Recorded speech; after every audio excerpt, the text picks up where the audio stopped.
জানিয়ে দিব আমাদের হাতে থাকা সর্বশেষ গুরুত্বপূর্ণ আপডেট বাংলা সংবাদ। মাকে বিদায় জানালেন তারেক রহমান। এরপর জানিয়ে দিব পদত্যাগ করেননি স্বরাষ্ট্র উপদেষ্টা জাহাঙ্গীর আলম, রিউমার স্ক্যানারের প্রতিবেদন। আরো জানিয়ে দেব জুবাইদা রহমানের নিরাপত্তা ব্যবস্থায় যা থাকছে। এদিকে হবিগঞ্জে বিএনপি আওয়ামী লীগের সংঘর্ষে আহত অর্ধ শতাধিক। এবং জানিয়ে দিব হাসনাতের ওপর হামলা, শিবির সভাপতির কড়া হুঁশিয়ারি। সর্বশেষ জানিয়ে দিব আদালত আমাদের সেকেন্ড হোম রয়ে গেছে বলছে গয়েশ্বর। শুনছিলেন সংবাদ শিরোনাম, এখন বিস্তারিত। তবে তার আগে অনুরোধ থাকবে ভিডিওটিতে একটি লাইক এবং কমেন্টস করে জানিয়ে দিন আজকের এই ভিডিও সম্পর্কে আপনার মূল্যবান মতামত। আর অবশ্যই এই ভিডিওটি আপনার ফেসবুক সোশ্যাল মিডিয়ায় শেয়ার দিয়ে ছড়িয়ে দিন। আর জানিয়ে দিন আপনি কোন জেলা থেকে বা কোথা থেকে আমাদের সংবাদটি শুনছেন এবং দেখছেন। মাকে বিদায় জানালেন তারেক রহমান। লন্ডনের বাসা থেকে হিথ্রো বিমানবন্দরে পৌঁছেছেন খালেদা জিয়া। সোমবার বাংলাদেশ সময় 7:40 খালেদা জিয়া লন্ডন হিথ্রো বিমানবন্দরে প্রবেশ করেন। পরে তারেক রহমান মাকে বিদায় জানান।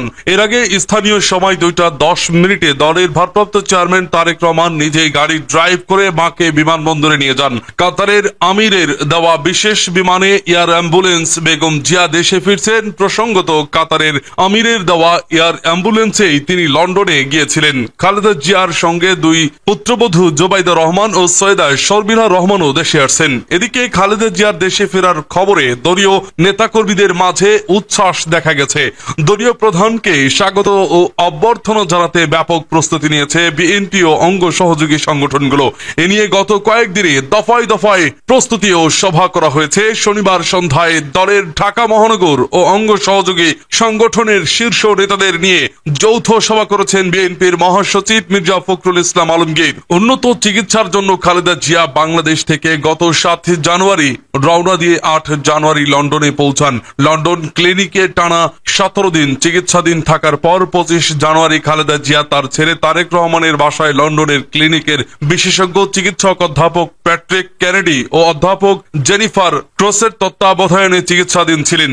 ঢাকার প্রস্তুতি নিয়ে শনিবার সন্ধ্যায় গুলশানী চেয়ারপারসনের কার্যালয়ে ঢাকা মহানগর সহ অঙ্গ সংগঠনগুলোর এক যৌথ সভা ডাকেন বিএনপির মহাসচিব মির্জা ফখরুল ইসলাম আলমগীর। তিনি বলেন, এশিয়া মহাদেশের নারী নেত্রীদের মধ্যে গণতন্ত্রের জন্য যে কয়েকজন সবচেয়ে বেশি ত্যাগ স্বীকার করেছেন, নির্যাতনের শিকার হয়েছেন, তাদের অন্যতম খালেদা জিয়া। তিনি কখনো ফ্যাসিবাদের কাছে মাথা নত করেননি। তিনি মহান মুক্তিযুদ্ধের সময় পাকিস্তানি সেনাদের হাতে গ্রেপ্তার হয়েছিলেন।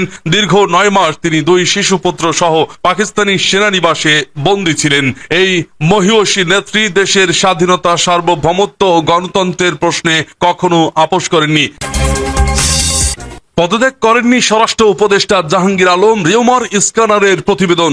অন্তর্বর্তীকালীন সরকারের স্বরাষ্ট্র উপদেষ্টা লেফটেন্যান্ট জেনারেল অবসরপ্রাপ্ত মোহাম্মদ জাহাঙ্গীর আলম চৌধুরী নাকি পদত্যাগ করেছেন, এমন তথ্য সামাজিক যোগাযোগ মাধ্যমে ছড়ানো হয়েছে। তবে রিউমার স্ক্যানার টিমের অনুসন্ধানে এই দাবিটি সম্পূর্ণ মিথ্যা ও ভিত্তিহীন বলে প্রমাণিত হয়েছে। তাদের অনুসন্ধানে জানা যায়, এই ভুয়া তথ্যটি ছড়ানোর উৎস হিসেবে একটি ব্লগ স্পট ভিত্তিক ফ্রি ডোমেইনের সাইটকে চিহ্নিত করা হয়েছে, যার নাম সাদি নিউজ 24/7। ওই সাইটে ব্রেকিং নিউজ, স্বরাষ্ট্র উপদেষ্টা লেফটেন্যান্ট জেনারেল অবসরপ্রাপ্ত মোহাম্মদ জাহাঙ্গীর আলম চৌধুরী পদত্যাগ শিরোনামে 3 মে 2025 তারিখে একটি প্রতিবেদন প্রকাশ করা হয়। প্রতিবেদনে বলা হয়, রাতের এক প্রেস ব্রিফিং এ তিনি পদত্যাগের ঘোষণা দিয়েছেন, অথচ এই দাবির পক্ষে কোনো নির্ভরযোগ্য সূত্র কিংবা প্রমাণ উপস্থাপন করা হয়নি। তবে গণমাধ্যমে এমন কোনো তথ্য বা সংবাদ পাওয়া যায়নি যা উপদেষ্টার পদত্যাগের বিষয়টি নিশ্চিত করে।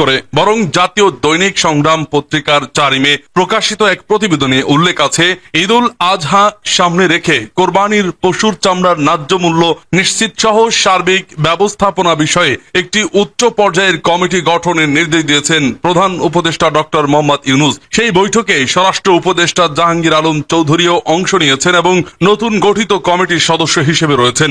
অর্থাৎ স্বরাষ্ট্র উপদেষ্টা স্বপদেই বহাল রয়েছেন, তিনি পদ থেকে সরে দাঁড়িয়েছেন শীর্ষক দাবিটি সম্পূর্ণ মিথ্যা। এর আগে রিউমার স্ক্যানারের ইনভেস্টিগেশন ইউনিটের প্রকাশিত এক অনুসন্ধানে দেখা যায়, গত বছরের সেপ্টেম্বর থেকে এমন ভুয়া ব্লগ সাইট ব্যবহার করে উদ্দেশ্য প্রণোদিত গুজব ছড়ানোর প্রবণতা বেড়েছে। এসব অপতথ্য ছড়াতে নির্দিষ্ট কিছু ব্যক্তি ও গ্রুপের জড়িত থাকার প্রমাণও মিলেছে। জুবাইদা রহমানের নিরাপত্তা ব্যবস্থায় যা থাকছে।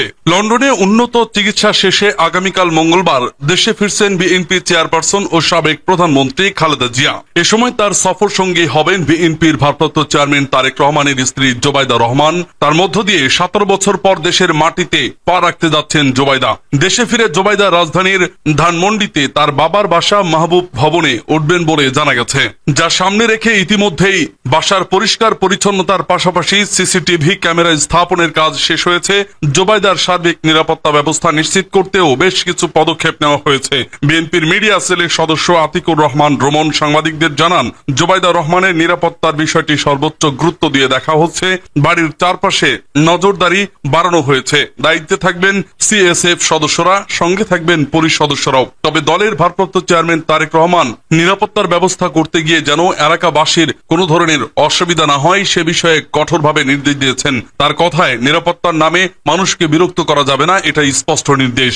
জুবাইদা রহমানের যাতায়াত ও নিরাপত্তার জন্য পৃথক যানবাহনের ব্যবস্থাও করা হয়েছে। বিএনপি চেয়ারপারসনের একান্ত সচিব এবিএম আব্দুস সত্তার গত 30 মে পুলিশের মহাপরিদর্শকের কাছে চিঠি দিয়ে জুবাইদা রহমানের নিরাপত্তা নিয়ে শঙ্কা প্রকাশ করেন। সেই চিঠিতে গানম্যান পুলিশ প্রোটেকশন বাসায় আচবই ও পুলিশ পাহারার দাবি জানানো হয়। এর পরপরই পুলিশ ও গোয়েন্দা সংস্থার কয়েকজন কর্মকর্তা মাহবুব ভবন পরিদর্শন করে নিরাপত্তা ব্যবস্থার খুঁটিনাটি পর্যালোচনা করেন। এখন ওই ভবনে বসবাস করছেন জুবাইদা রহমানের মা সৈয়দা ইকবাল মান্দ বানু, বড় বোন শাহিনা জামান ও তার পরিবার। জানা গেছে, সৈয়দা ইকবাল মান্দ বানু বর্তমানে রাজধানীর একটি হাসপাতালে ভর্তি আছেন। 2008 সালের 11 সেপ্টেম্বর তারেক রহমানের সঙ্গে ঢাকা ছেড়েছিলেন জুবাইদা রহমান। একই বছরের 26 সেপ্টেম্বর দুর্নীতি দমন কমিশন দুদক কাফরুল থানায় তাদের বিরুদ্ধে জ্ঞাত আয় বহির্ভূত সম্পদ অর্জনের অভিযোগে মামলা করে। মামলায় জুবাইদা রহমানকে 3 বছরের কারাদণ্ড, 35 লাখ টাকা অর্থদণ্ড দেয় ঢাকার একটি আদালত। তবে গত বছর ছাত্র জনতার অভ্যুত্থানে শেখ হাসিনা সরকারের পতনের পর তার সেই সাজাই